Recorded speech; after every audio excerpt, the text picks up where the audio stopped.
Senator from Oregon. Mr. President, I'm here to talk about the Intelligence Committee report, but before he leaves the floor, I just want to tell my colleague from Nebraska how much I appreciate his service, and just want to note for the body that in the effort to build a bipartisan coalition for major tax reform, Mike Johans was the senator that all of us thought we needed his counsel on, and I want to thank him, and I'll have more to say about his career before the end of this week.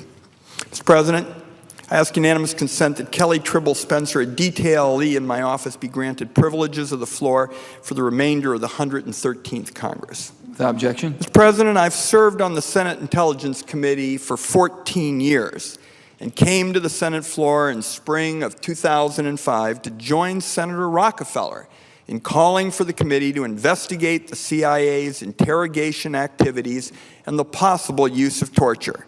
In 2009, I joined my intelligence colleagues in voting to approve Chair Feinstein's motion to launch an investigation of these activities. I said at the time, I continue to believe it today, that what this debate over torture requires is an infusion of facts. Now Americans can hear me and other policymakers argue that the CIA's so-called enhanced interrogation techniques constituted torture and did not work. And Americans can also hear various former officials argue that these techniques are not torture and that they produced uniquely valuable information. What's important is that today, all Americans finally have access to the facts so that they can make up their own minds. Personally, I hope this report closes the door on the possibility of our country ever resorting to torture again.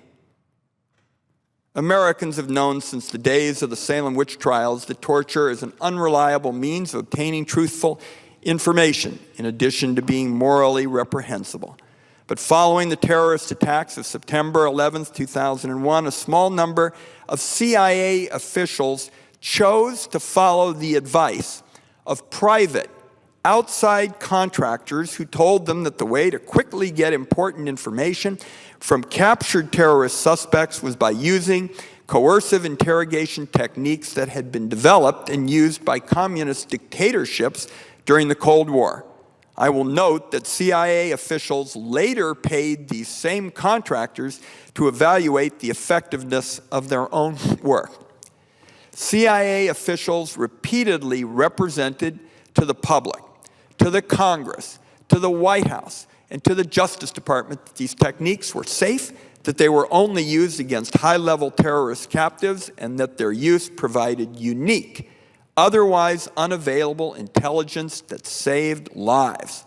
After 5 long years of investigation, our committee found that none of these claims holds up. The CIA's so-called enhanced interrogation techniques included a number of techniques that our country has long considered torture. Furthermore, the CIA's own interrogation records make it clear that the use of these techniques in the CIA's secret prisons was far harsher than was described in representations by the CIA. CIA Director Michael Hayden testified that any deviation from approved procedures were reported and corrected. But CIA interrogation logs describe a wide variety of harsh techniques that the Justice Department's infamous torture memos did not even consider. Practices such as placing detainees in ice water or threatening a detainee with a power drill were often not appropriately recorded or corrected when they happened. Director Hayden also testified that detainees at a minimum have always had a bucket to dispose of their human waste. But in fact, CIA detainees were routinely placed in diapers for extended periods of time, and CIA cables show multiple instances in which interrogators deliberately withheld waste buckets from detainees. CIA records indicate that some CIA prisoners may not have been terrorists at all. Some of these individuals were in fact ruthless terrorists with blood already on their hands. But one of the report's most important findings is that this does not seem to have been the case in every instance. In one particularly troubling case, the CIA held an intellectually challenged man prisoner and attempted to use tapes of him crying as leverage against another member of the individual's family. At another point, the CIA official noted in writing that the CIA was holding a number of detainees about whom we know very little. And the CIA on multiple occasions continued to hold people even after CIA officers concluded there was not enough information to detain them. The review even found email records that described Director Hayden instructing a CIA officer to underreport the total number of CIA detainees. To this day, the CIA's official response to this report indicates that senior CIA officials are alarmingly uninterested in determining exactly how many detainees the CIA even held. Now, to be clear, the report doesn't attempt to determine the motivation behind these misrepresentations. The report doesn't reach judgments about whether individuals deliberately lied or unknowingly passed along inaccurate information. It simply compares the representations the CIA made to the Congress, the Justice Department, the public, and others to the information found in the CIA's own internal records, and it notes where those comparisons reveal significant contradictions. One of the biggest sets of contradictions revolves around the repeated claim that the use of these techniques produced unique, otherwise unavailable intelligence that saved lives. CIA officials made this claim to the White House, the Justice Department, the Congress, and the public. The claim was repeated over and over and over again.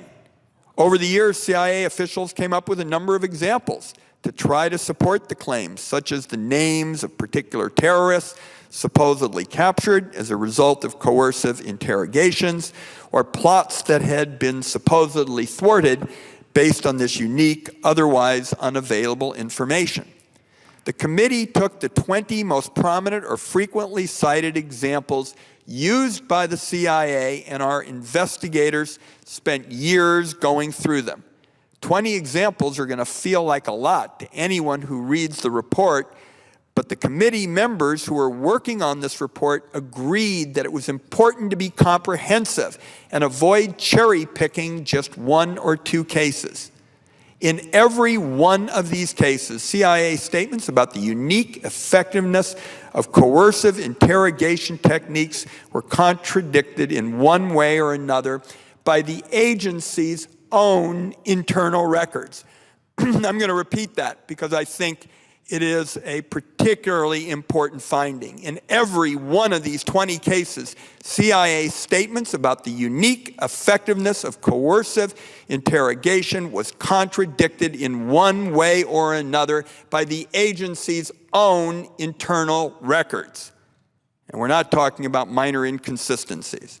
We're talking about fundamental contradictions. For example, in congressional testimony and documents prepared for White House briefings, the CIA claimed that a detainee had identified Khalid Sheikh Mohammed as the mastermind of the 9/11 attacks after he was detained by the CIA and subject to the CIA's coercive interrogation techniques. But in fact, CIA records clearly show that Abu Zubaydah provided this information during non-coercive interrogations by the FBI prior to the beginning of his coercive CIA interrogations and days before he was even moved to the CIA's secret detention site. I had personally expected that there would be at least one or two cases where vague or incomplete records might appear to support the agency's claims. But in fact, in every one of these 20 examples, they and the arguments for them crumble under close scrutiny. The report that is being released today includes a number of redactions aimed at protecting our national security. I will say, in my view, some of these redactions are unnecessary, and a few of them even obscure some details that would help Americans understand parts of the report. Overall, I'm satisfied that these redactions do not make the report unreadable and that it will be possible for Americans who read the report to learn not only what happened, but how it happened, and learning that is essential to keep it from happening again.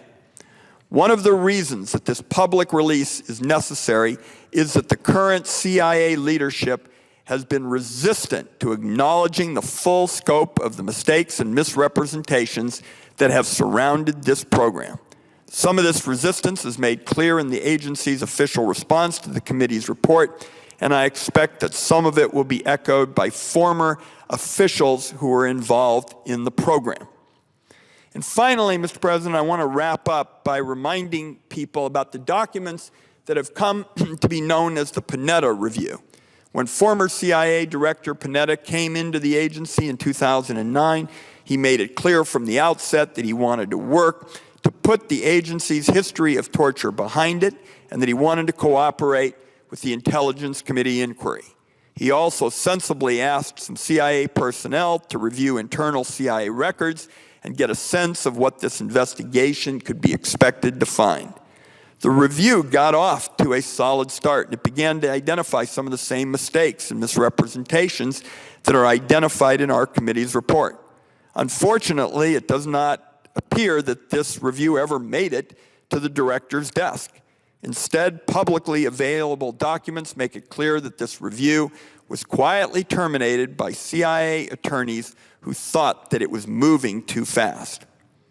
Now, earlier this year, the agency conducted an unprecedented and secret search of Senate files in an effort to find out whether the committee had obtained copies of the Panetta Review. After it was found that committee investigators had in fact obtained the Panetta Review, the CIA actually attempted to file unsupported criminal allegations against Senate staff members. After this search was publicly revealed by the press, the CIA's own spokesperson acknowledged in USA Today that the search had taken place and it had been done because the CIA was looking to see if our investigators had found a document the CIA didn't want the Congress to have.